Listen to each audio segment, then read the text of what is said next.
ఆయన చదివినిపించు, ఆయన చదివినిపించా, ఆయన చూసుకుంటాడు, నువ్వు చదివినిపించు.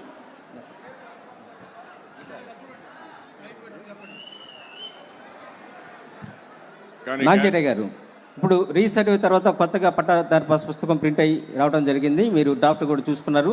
మళ్ళీ ఒకసారి ప్రింట్ అయిన తర్వాత దీని వివరాలు మీకు చెప్తాను. సరిగా ఉండేయలేదు, ఒకసారి చూసుకోండి. మండలం బట్టిప్రోలు, కరెక్టేనండి. గ్రామం సూర్యపల్లి, కరెక్టే సార్. మీరు కూడా మీకు ఇచ్చిన పట్టాదారు పాస్ పుస్తకాల్లో ఈ వివరాలు సక్రమంగా ఉండలేదని అందరూ చెక్ చేసుకోండి. ఖాతా నెంబరు 482, కరెక్టేనండి. పట్టాదారి పేరు Uppala Nanchariah. Okay sir. Okay, రైతులు కూడా గమనించుకోగలరు. తండ్రి పేరు రాఘవులు. Okay sir. చిరునామా సూర్యపల్లి. ఓకేనండి. ఆధార్ నెంబర్ వచ్చేసి లాస్ట్ 4 నెంబర్లు ఇచ్చారు, 5360. ఓకే సార్, కరెక్ట్ అండి.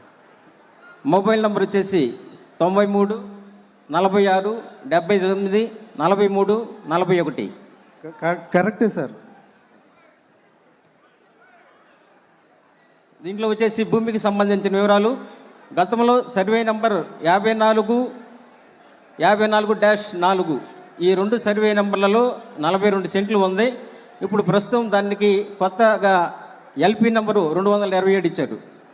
Okay sir. సర్వే నెంబరు విస్తీర్ణాలు సరిగా ఉన్నాయా? కరెక్ట్గా ఉన్నాయి సార్. ఓకే సార్, తమ అనుమతితోటి ఈకేవైసీ చేసి పాస్బుక్ పంపిణీ చేస్తాం.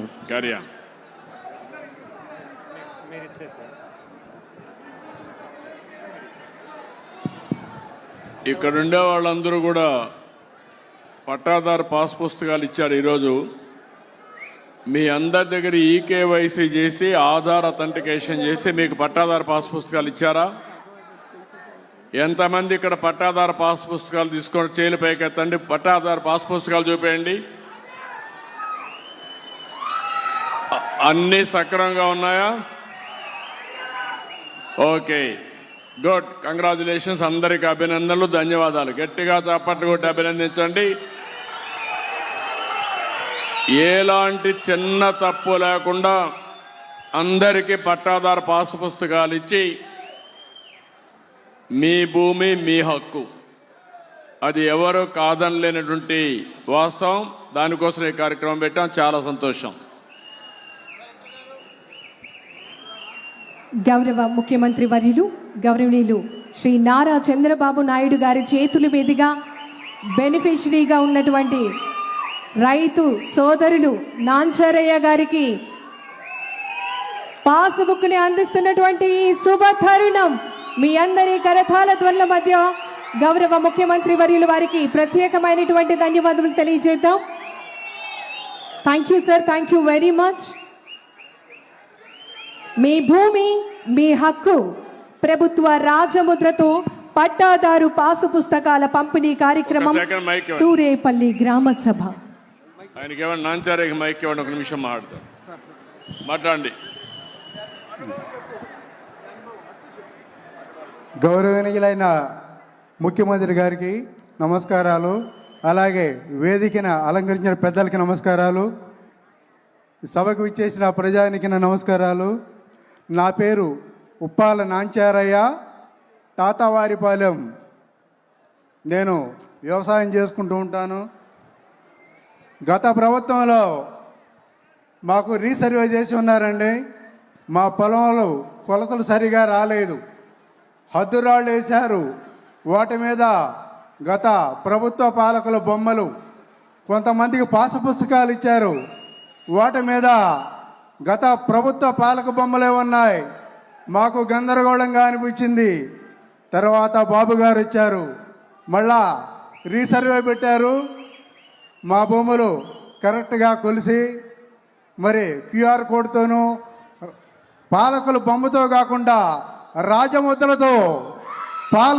రాజముద్రతో పాస పుస్తకాలు అందజేశారు. మనకి ఈ రాజముద్రతో పాస పుస్తకాలు అందజేసినందుకు బాబు గారి రైతాంగం అంతా రుణపడి ఉంటామండి. ఈ అవకాశం ఇచ్చిన ముఖ్యమంత్రి గారికి, ప్రజలకి అందరికీ నమస్కారం.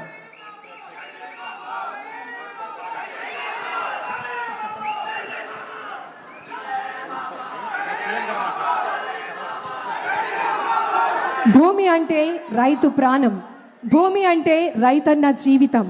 మీ భూమికి చట్టబద్ధమైన భరోసా అందించే ఈ మహత్తర కార్యక్రమం, ఈ సంకల్పానికి శ్రీకారం చుట్టిన దూరదృష్టి గల నాయకులు, ప్రజల నమ్మకాన్ని ప్రతిరూపం, మన ఆంధ్రప్రదేశ్ అమరావతి గర్వకారణం, మన గౌరవ ముఖ్యమంత్రి వర్యులు గౌరవనీయులు శ్రీ నారా చంద్రబాబు నాయుడు గారు. రైతు చెమట చుక్క విలువ తెలిసిన నాయకత్వం, రైతన్న కుటుంబంలో ఆనందం నింపే సుపరిపాలన. ఈ పట్టాదారు పాసు పుస్తకం కేవలం ఒక పత్రం కాదు, రైతు ఆత్మ గౌరవం. గౌరవ ముఖ్యమంత్రి వర్యులు వారి ప్రసంగం.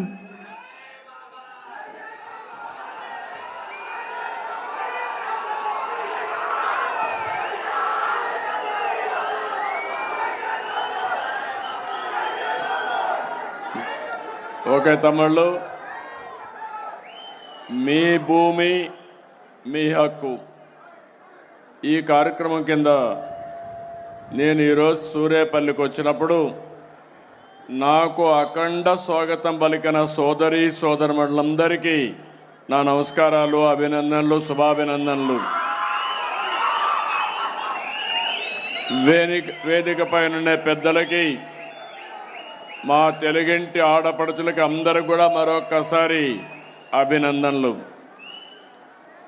ఈరోజు నేను ఇక్కడికి వచ్చింది 21 నెలలుగా ఈ ప్రభుత్వం చేసిన మంచి చెడులన్నీ మీకు చెప్పడానికి, సమస్యలన్నీ పరిష్కారం చేయడానికి, అదే మరిగా ఇంకొక పక్క మీ అందరి బాగోగులు అర్థం చేసుకోవడానికి నేను ఇక్కడికి వచ్చాను.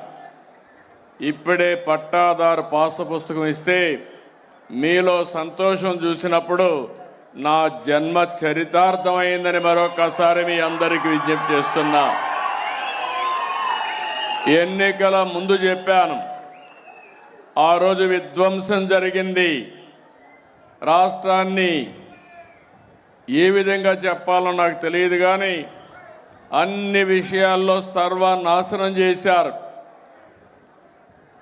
విభజన కంటే 19, 24, 5 సంవత్సరాల్లో రాష్ట్రంలో అనేక అరిష్టాలకు చోటు చేసుకున్నది. అందరికీ ఇబ్బందులు వచ్చాయి. మాట్లాడాలంటేనే భయం, నవ్వాలంటే నవ్వే పరిస్థితి లేని పరిస్థితి, ఇంట్లో నుంచి బయట వచ్చే పరిస్థితి లేదు, ఆడబిడ్డలకు రక్షణ లేదు. ఆ రోజు నేను ఒకే మాట చెప్పాను, మేము ఎన్ని అవస్థలు పడ్డామో చూశారు. అయినా కూడా ఈ రాష్ట్రాన్ని మళ్ళీ పునర్నిర్మాణం చేస్తామని ఆ రోజు నేను, పవన్ కళ్యాణ్ గారు, బీజేపీ నాయకులు